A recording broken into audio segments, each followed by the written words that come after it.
dalam rangka menjalankan perintah Allah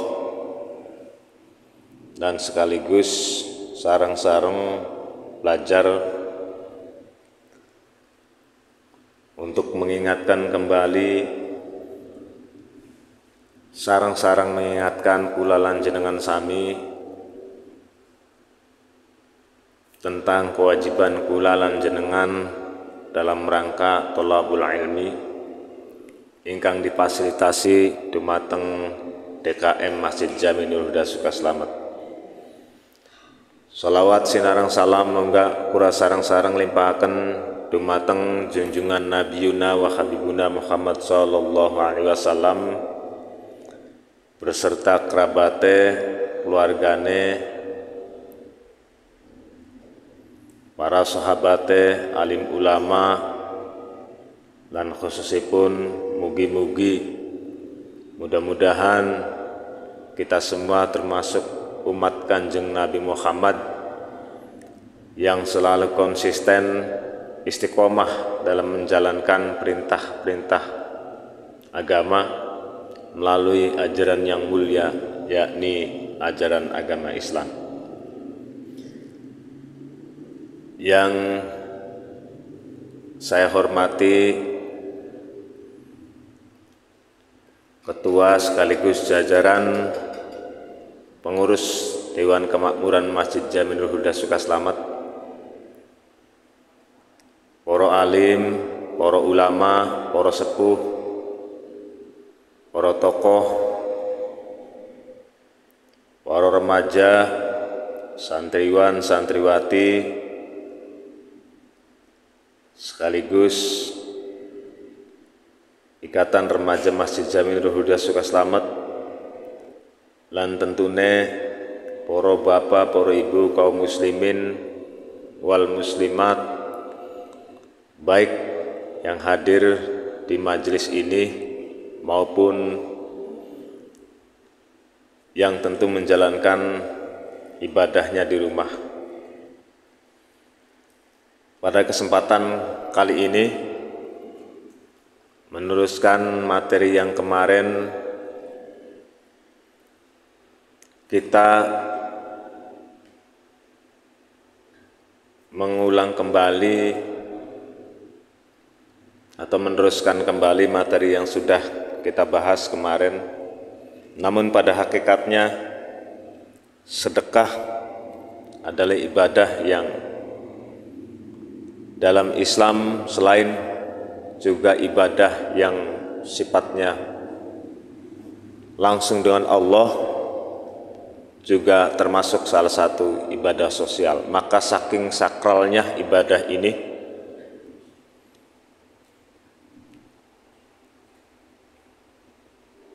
maka dari itu kiranya kita juga mengevaluasi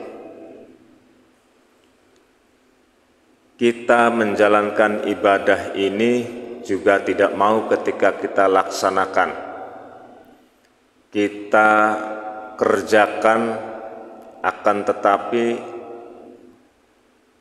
berpuluh-puluh ratus ribu misalkan, berpeluh tenaga,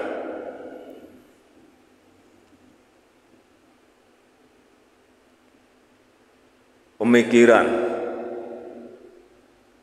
dan juga derma yang lainnya yang sudah kita laksanakan, akan tetapi sia-sia. Karena dalam konteks ibadah itu sendiri tentu setiap pekerjaan memiliki aturan, setiap ibadah juga memiliki aturan.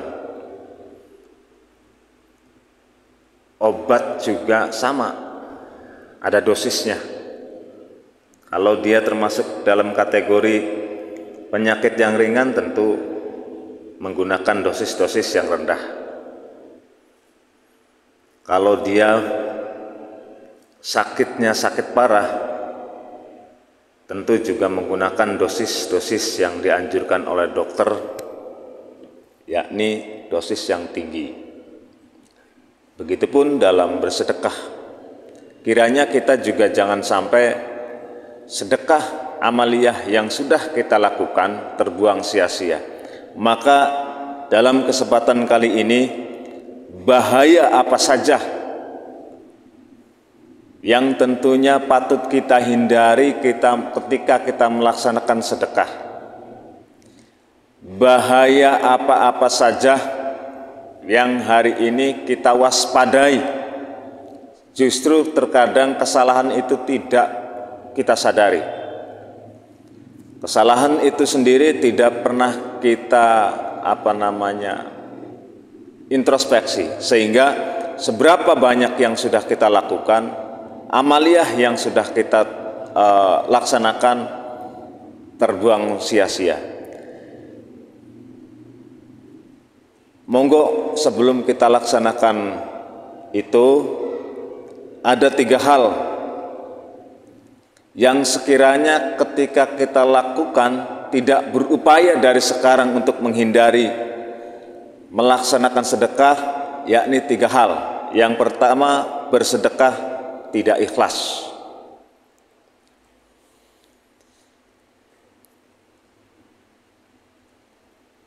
Ikhlas menempati posisi terpenting dalam ibadah ini. Mengapa demikian? Allah berfirman, "Wa ma umiru illa liya'budullaha mukhlishina lahuddina hunafa'a wa yuqimus sholata wa yatuz zakata wa dzalika dinul qayyimah." Padahal mereka tidak disuruh kecuali supaya menyembah kepada Allah Subhanahu wa taala dengan memurnikan ketaatan kepadanya, dan dalam menjalankan agama dengan lurus, dan supaya mereka mendirikan sholat dan menunaikan zakat, dan yang demikian itulah agama yang lurus. Allah mengikat ibadah kita yang pertama ikhlas, karena justru dari ikhlas inilah yang nanti hasilnya positif. Yuk kita flashback berbicara pekerjaan yang kita lakukan.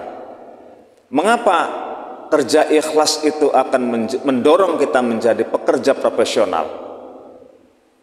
Karena ketika berbicara kita bekerja ikhlas, ketika beramal ya ikhlas, maka justru beban-beban yang kita keinginan-keinginan yang kita di luar dari ibadah semuanya selesai. Karena di mata Allah yang paling utama dalam beribadah sedekah ini adalah ikhlas.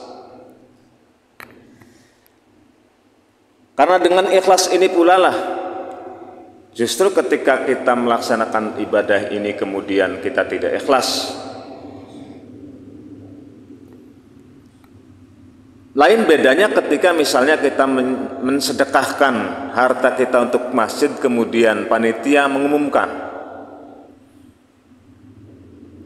Tentu kita sudah lepas tanggung jawab. Yang penting yang pertama kita lakukan adalah ketika kita bersedekah, ikhlas dulu. Adapun nanti panitia masjid ataupun panitia baitul mal yang lainnya secara administratif melaporkan. Yang pertama biasanya lembaga ataupun panitia akan melaporkan demi kepentingan administratif. Yang kedua kalinya adalah biasanya panitia ini demi syiar. Demi syiar ketika sedekah dari umat ini disampaikan kepada umat yang lain. Barangkali hari ini masih 1-2 orang, maka hari-hari berikutnya bisa saja bertambah. Karena dalam konteks fastabiqul khairat sah-sah saja.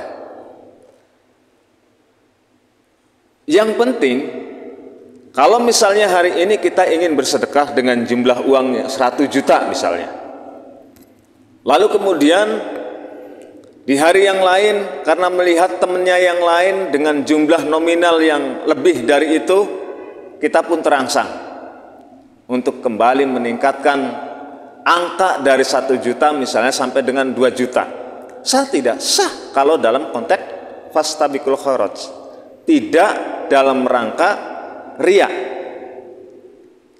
Terlepas nanti panitia mengumumkan atau tidak, itu bukan jadi persoalan kita yang beribadah.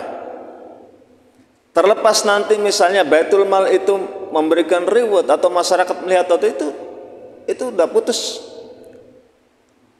Karena niat kita adalah ikhlas untuk kepentingan Allah Subhanahu wa taala, untuk kepentingan umat, untuk kepentingan amalia kita, untuk kepentingan nanti ketika kita di akhirat. Karena salah satu manfaat sedekah adalah melebur segala dosa-dosa nanti di akhirat. Nah, ini yang harus kita hindarkan. Sedekah konotasinya adalah ketika kita melakukan hal-hal ini, ketika kita bermaksud mensedekahkan harta kita, kemudian kita inginnya dilihat banyak orang misalnya, ketika orang lain tidak memuja kita, yang terjadi apa? Ya tentu menggerutu.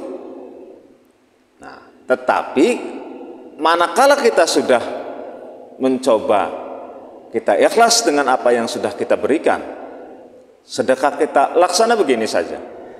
Anggap saja setiap apapun yang kita sudah dermakan, laksana kita membuang kotoran.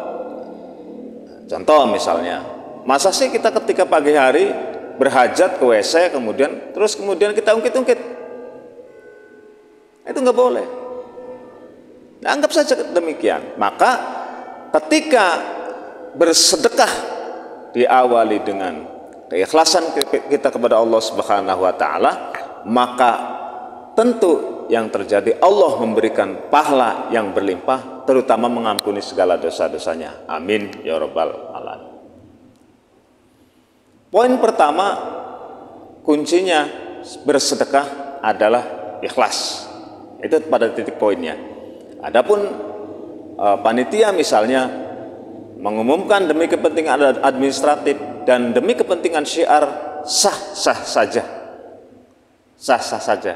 Mengapa demikian? Panitia juga punya alasan yang lain ketika berbicara syiar dan fastabiqul khairat, supaya semuanya berlomba-lomba untuk menuju kebaikan. Punya alasan lain.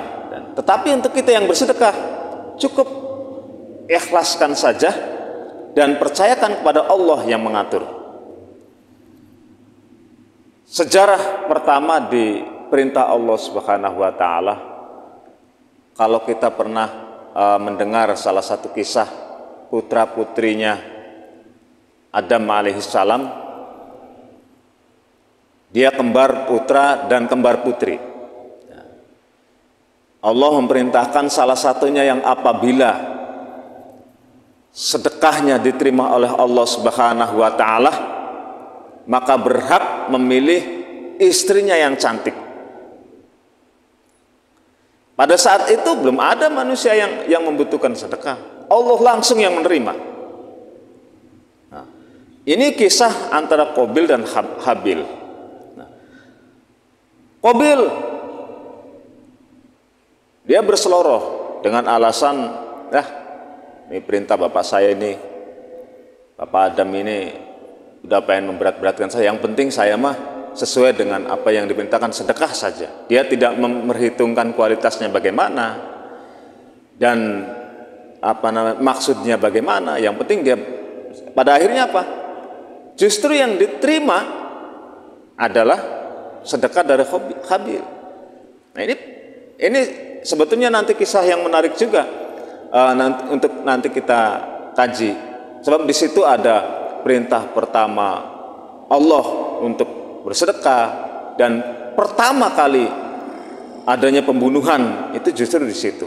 Nanti barangkali ustadz-ustadz yang lain menyampaikan kisah-kisah orang-orang soleh ini.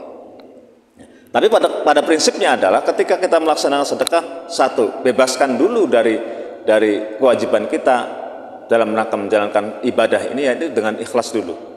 Nah, kedua, apa sih yang mesti kita hindarkan manakala kita melaksanakan ibadah ini?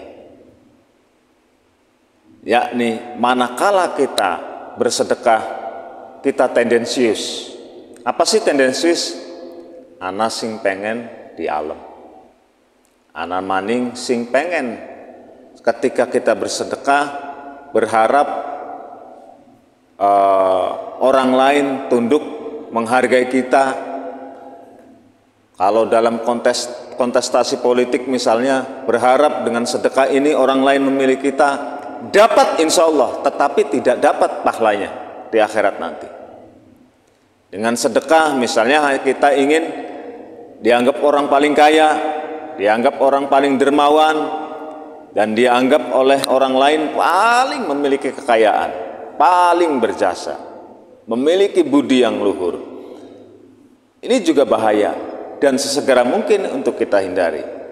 Sebagaimana Allah berfirman, "Man kana yuridul hayatad dunya wa zinataha nuwaffi ilaihim a'malahum fiha wa hum fiha la yubkhasuna ulaikal ladina laisa lahum fil akhirati illan nar wa khabirat ma sana'u fiha wa batil ma kanu ya'malun." Barang siapa yang menghendaki kehidupan dunia dan perhiasannya, niscaya kami berikan kepada mereka dengan balasan pekerjaan itu dengan sempurna, dan mereka di dunia itu tidak akan dirugikan. Itulah orang-orang yang tidak memperoleh di akhirat kecuali neraka yang lenyaplah akhirat itu sendiri, dan sia-sialah usaha itu. Jadi kalau dengan sedekah ini tendensi kita adalah untuk kepentingan dunia, Allah menjamin akan berikan dunia itu. Misalnya nyalon kuwu, dia mengeluarkan uang sedekahnya untuk calon pemilih, sehingga yang mendapatkan uang ini, kalau dalam istilah sekarang money politik, dia akan memilih. Berhasil tidak? Berhasil. Allah berikan itu. Dengan sedekah juga misalnya kita memperbanyak rezeki dengan tendensi bahwa rezeki kita akan meningkat, berhasil tidak? Pasti akan diberi. Kalau kita berdagang misalnya, banyak sedekah, orang yang diberikan sedekah, kita beli ke warung kita, itu kan efek-efek sosial. Efek sosial yang memang kita sengaja kita taburkan, sah tidak? Sah. Tidak jadi persoalan. Nah, tetapi alangkah baiknya, alangkah afdolnya kita coba hilangkan tendensi itu, walaupun pada hakikatnya tetap Allah akan berikan dunia dan akhirat. Tanpa kita harapkan pun tetap yang namanya sosial itu akan menjadi jerat untuk umat. Yang namanya budi itu akan dibalas dengan budi.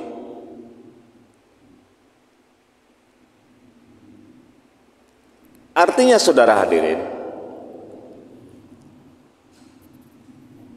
apapun yang kita lakukan dalam hal ini, dalam konteks kita beramaliyah, dalam konteks kita beribadah, dalam konteks bersedekah,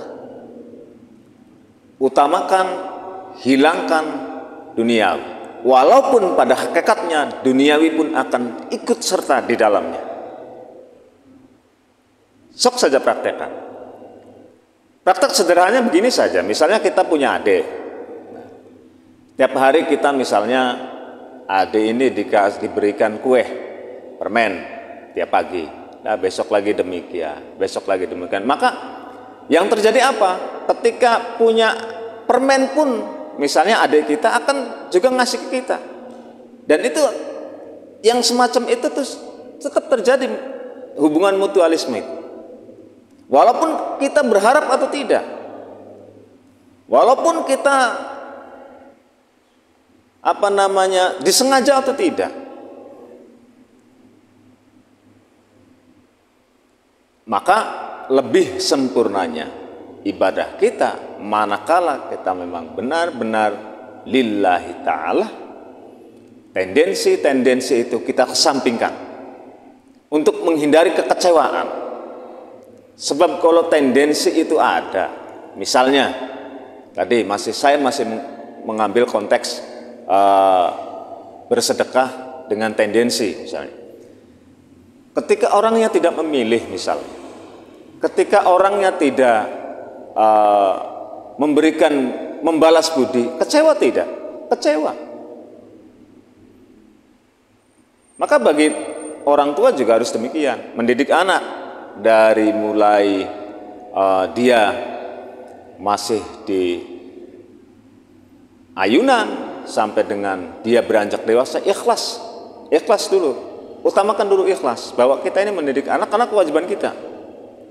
Terlepas nanti anak memberikan apa dan apa, itu bonus saja. Banyak kekecewaan yang terjadi pada orang tua kita, wis di sekolah akan dhuwur-dhuwur, wis di pondok akan ado-ado, ternyata tidak jadi apa, tidak sesuai ekspektasi yang diinginkan oleh orang tua, kecewa. Karena apa ya? Karena tendensius. Karena berharap sesuatu apa yang kita kerjakan ini berbalas ke kita. Tetapi ketika manakala itu ada, kita anggap sebuah kewajiban kita, bentuk ibadah kita, ya insya Allah. Terlepas itu anak kita misalnya jadi apa, itu sudah kewajiban kita sudah selesai, dan pahalanya kita juga tidak akan pernah hilang. Allah tetap mencatat setiap pahala-pahala yang kita lakukan. Jangan dikira kemudian misalnya kita mendidik anak didik setiap sore misalnya mendidik ngaji, nguruk tas maghrib, nguruk bocah dan lain-lain, kemudian ternyata bocahnya setelah bisa ngaji boro-boro matur kesuwun, kadang-kadang nguntap dan lain sebagainya. Apa yang terjadi kalau kita tidak ikhlas? Kalau kita tidak berniat bersedekah, mensedekahkan ilmu kita, ya kecewa. Insya Allah kalau memang demikian, banyak ustadz yang berhenti jadi ustadz. Kalau selalu berharap bahwa apa yang sudah kita lakukan ini akan berbalas budi oleh anak didiknya, oleh santrinya. Tetapi ketika niat kita memang tulus, karena memang kita ini niat bersedekah, ilmu kita didermakan, ilmu kita diturunkan, terlepas nantinya santri kita menjadi apa, ya maka sedekah jariah kita tidak akan pernah hilang. Allah tetap mencatat, sekalipun memang misalnya murid kita ini tidak jadi apa-apa. Banyak kisah para nabi yang berdakwah dari mulai beliau lahir sampai dengan beliau wafat, cuma dapat satu murid saja misalnya, ada nanti. Cuma dapat 3 murid, ini saja ada.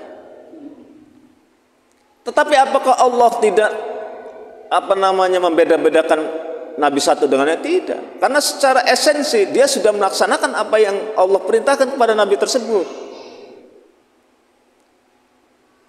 Tugasnya selesai, paripurna.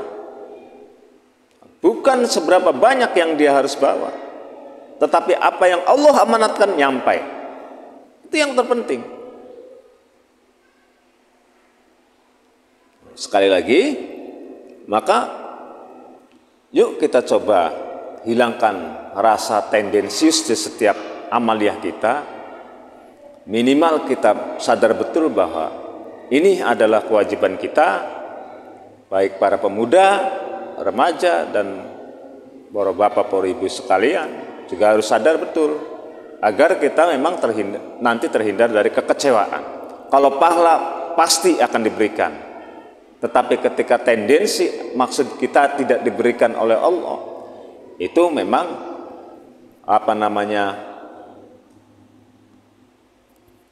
kalaupun memang dari apa yang sudah kita perbuat ini mendapatkan sesuatu, itu bonus saja.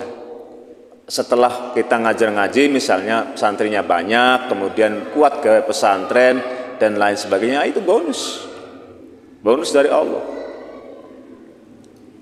Tapi pada dasarnya kudratnya apa? Yang ngajar ngajinya itulah yang menjadi kudrat yang harus dilaksanakan. Dan singaran ilmu setitik kudu dinakakan. apapun ilmunya yang mendatangkan kemaslahatan, apalagi ilmu agama, ya wajib untuk diturunkan.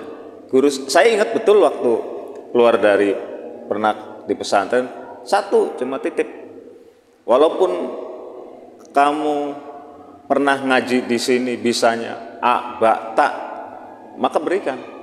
Walaupun memang diberikannya hanya pada istri kita misalnya, anak kita, syukur-syukur ke lingkungan kita.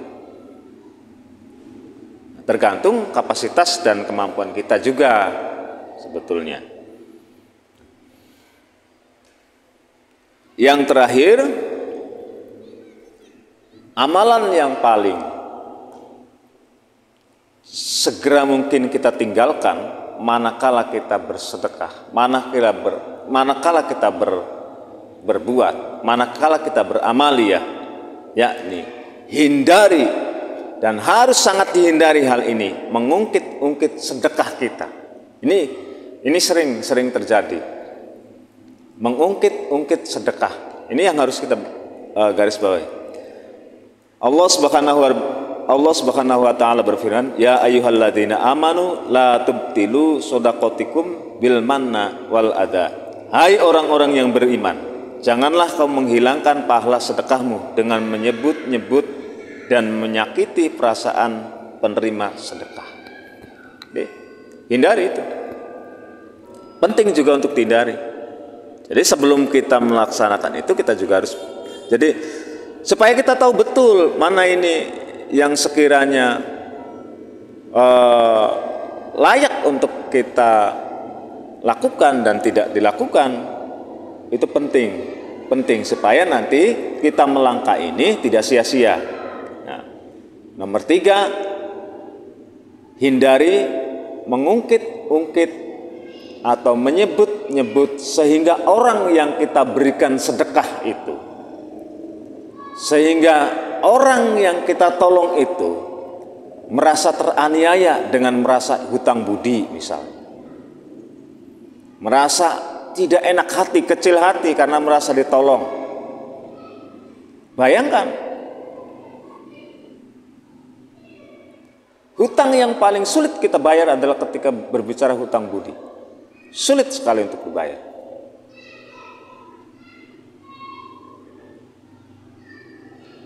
Sulit, bahkan hutang duit bisa dibayar dengan kita membayar sejumlah uang yang sudah kita hutang, selesai. Tetapi ketika hutang budi, repot. Banyak kita berseduluran gara-gara hutang budi banyak, sehingga kita di sana terjadi satu sama lain saling membutuhkan, saling memberi, saling memberikan support. Banyak gara-gara itu. Nah, maka hal ini juga patut kita hindari. Kalau ini terjadi pada diri kita, sesegera mungkin untuk jauhkan sifat-sifat itu. Percayalah bahwa sikap Anda mengungkit-ungkit apa yang sudah Anda berikan itu lebih menyakitkan daripada dilukai fisiknya. Kenapa? Ini sudah berkaitan dengan budi, berkaitan dengan jasa, berkaitan dengan rasa, perasaan dan lain sebagainya. Nah, maka dari itu saudara hadirin sekalian, sekali lagi, yang nomor 3 ini tidak kalah pentingnya untuk kita juga. Kalau misalnya masih dalam, jangan sekali-kali kita sudah ngasih orang kemudian ikut sing kita. Jangan. Nah, misalnya kita harus ngepai sarung, lagi dinggo kanggo sembayang, ikut sing kita. Ini nggak bagus.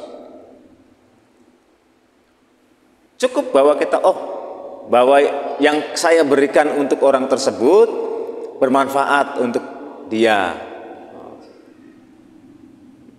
Kita memastikan bahwa yang sudah kita berikan tersebut, misalnya sarungnya beli kanggo kucelak, ya cukup. Tuh. Cukup. Begitupun yang penerima sedekah tentunya.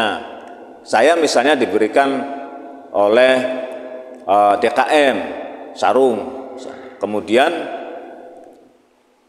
saya mengenakan sarung dari DKM kanggo main kuclak, ya lebih muntap lagi. Kecewa tidak? Ya bagi DKM tidak layak kecewa. Tetapi sing bersangkutan sing diberikan sedekah sing tidak tahu diri. Saudara hadirin yang dirahmati Allah Subhanahu wa taala. Monggo kura urang pisan maning sedekah, yuk sedekah. Sedekah bagus. Sedekah itu banyak sekali manfaatnya. Sedekah ini banyak sekali faedahnya, baik untuk kepentingan kita di dunia maupun akhirat. Tapi yang terpenting sedekah ini, kita selaku ahli sedekah, hal yang paling harus kita hindari adalah 3 hal tadi. Yang pertama, ikhlas kuncinya. Yang pertama, ikhlas kuncinya. Jadi manakala kita sudah ikhlas mensedekahkan apa yang sudah kita berikan, untuk apapun faedahnya, seperti apapun balasannya, kita sudah selesai di situ. Cukup Allah sebagai pembalas yang baik. Cukup Allah yang pasti memperhitungkan dengan baik. Yang kedua, hindari bersedekah dengan sangat tendensius. Tendensiusku karep setelah sedekah kemudian dibalas yang orang yang setelah memberikan sedekah. Karep misalnya setelah bersedekah saya dibaiki oleh yang telah diberikan sedekahnya. Ngarep-ngarep sesuatu. Cukup Allah saja yang membalas. Atau Allah saja, ini urusan Allah. Nah, adapun manakala kita bersedekah kemudian sesuatu hal berbalik kepada kita sesuatu yang positif, ini bonus dari Allah Subhanahu wa taala untuk kita. Karena hukum kausalitas tidak akan jauh dari situ. Mana kita berbuat baik pasti akan dibaiki. Manakala kita berbuat jahat pasti akan berbuat jahat. Nah, ada tidak kita setelah memberikan kebaikan terus kemudian dibalas kejahatan? Ada faktanya. Nah, maka kita jangan tendensius untuk urusan amaliyah. Karena mungkin saja terjadi. Walaupun kausalitasnya, rumusnya berbuat baik, berbalas baik, memberi, menerima, dan lain sebagainya. Tetapi ada. Untuk siapa? Ujian untuk kita sebetulnya. Manakala kita misalnya memberikan sesuatu kepada seseorang, kemudian seseorang yang membalas keburukan, anggap saja ini ujian buat kita. Untuk tidak kecewa. Jadi Gusti Allah bakal pengen naik kelas ya kudu diuji. Dari hal terkecil dulu misalnya, kita berjamaah, biasanya orang pertama kali jamaah takut sendalnya hilang di masjid. Ini masih kelas, ujian kelas rendah. Manakala datang ke masjid, besok lagi misalnya, sendalnya dicolong terus kapok. Sembahyang kapok, gagal ujiannya. Kita sudah nggak naik kelas. Tetapi manakala besoknya lagi sendalnya hilang, kita tetap datang ke masjid.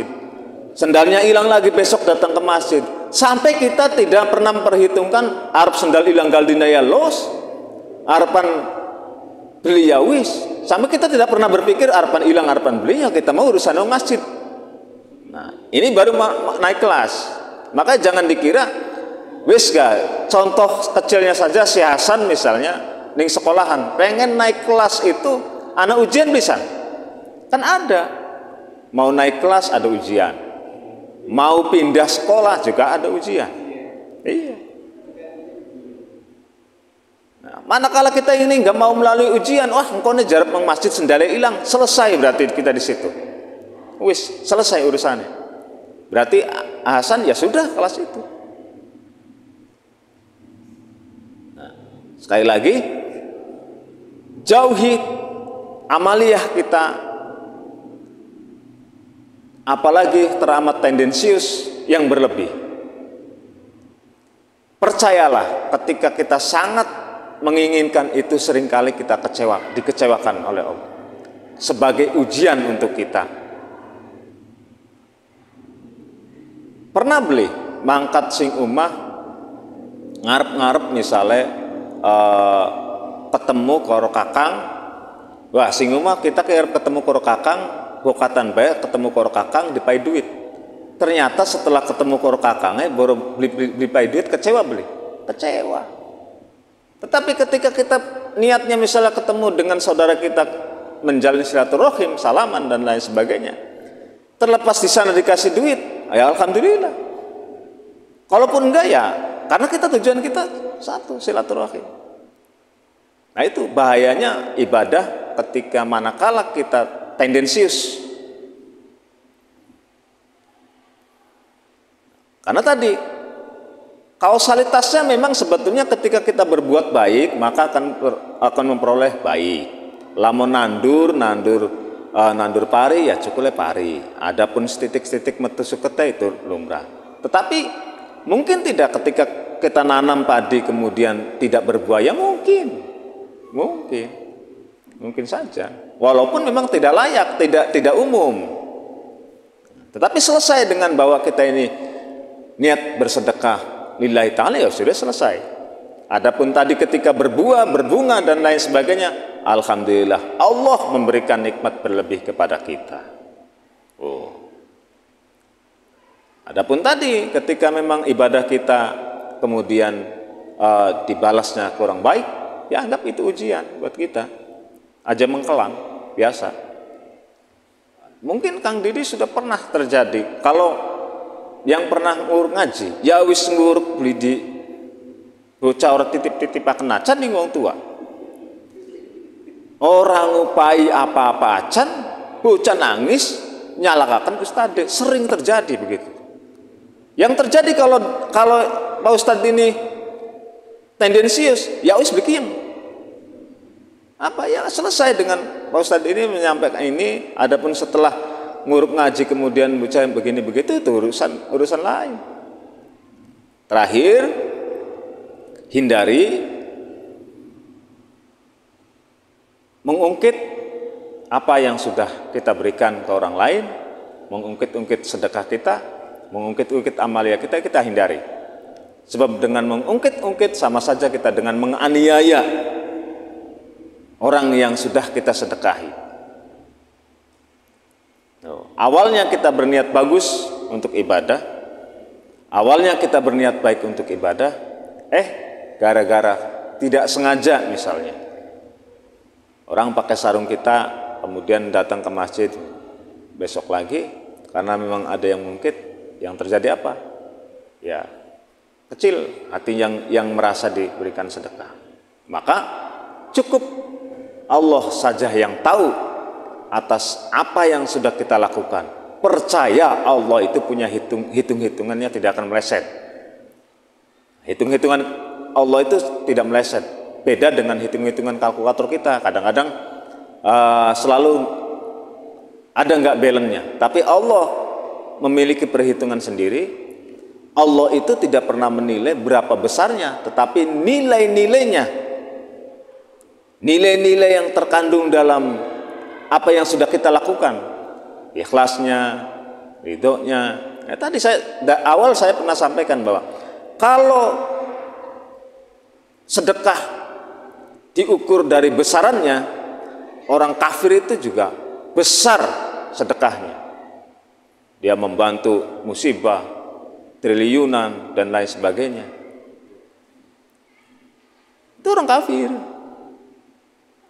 Kalau yang dihitung nilai jumlahnya, ya kita nggak ada apa-apanya di mata Allah. Tetapi ketika substansi dari apa yang sudah kita lakukan, substansi yang sudah kita berikan, substansi keikhlasannya, substansi tadi nilai-nilainya, maka tidak pernah jadi perhitungan seberapa kecil dan besar apa yang sudah kita lakukan. Allah memiliki hitung-hitungan sendiri, dua kalkulator dewek. Dengan cara Allah tentunya, dengan cara Allah menjumlah, dengan cara Allah membalasnya. Seperti itu. Jadi sekali lagi, mari kita coba hindari sesuatu yang sekiranya amaliyah kita ini rusak gara-gara 3 perkara ini. Yuk kita hindari. Supaya apa? Nilai-nilai ibadah kita, nilai-nilai sedekah kita, nilai-nilai perbuatan kita, nilai-nilai apa yang sudah kita lakukan kita dapat terjaga, dan pasti Allah akan memberikan balasan yang setimpal di sana. Langit dan bumi sebagai ukurannya. Maka mudah-mudahan selama kita terjaga hati kita untuk melakukan sesuatu yang baik, terjaga keikhlasan kita, terjaga niat kita, terjaga dari sesuatu yang sekiranya mencelakakan kita, dan tentu kita tidak henti-hentinya meminta perlindungan Allah Subhanahu wa taala, sebab setan selalu mencari celah, titik terlemah kita. Hati-hati dengan amalia kita rusak seperti kayu bakar yang terlalap oleh api hanya gara-gara 3 hal tadi. Mari kita jaga amalia kita, kita tentu berharap kepada Allah Subhanahu wa taala dengan tidak henti-hentinya memohon doa kepada Allah Subhanahu wa taala. Mudah-mudahan kita selalu dibimbing, kita selalu dituntun.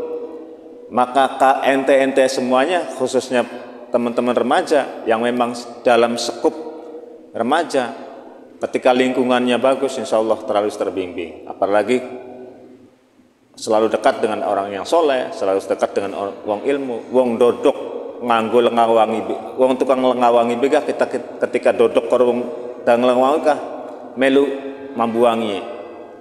Makanya lebih tepatnya, mengapa seusia ente remaja masjid ini kiranya lamun bisa komunitasnya selalu terjaga, ya karena memang lingkungannya harus kita berupaya kita bisa menjaga lingkungan, karena yang mengait satu sama lain itu lingkungannya. Beda kalau dengan misalnya usia yang sudah mapan 40 tahun ke sana, sing wis bisa goyang-goyang, tenang apa wis beli kegoda makan makanan.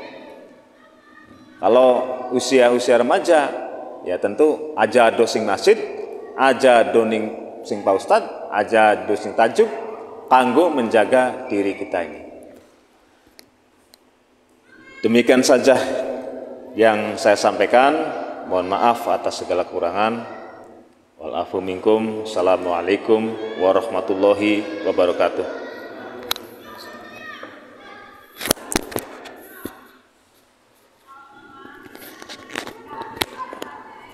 Alhamdulillahirrahmanirrahim. Kita telah mendengarkan tadi tentang fadilah sedekah. Minimal ada 3 perkara yang mesti kita perhatikan dalam bersedekah.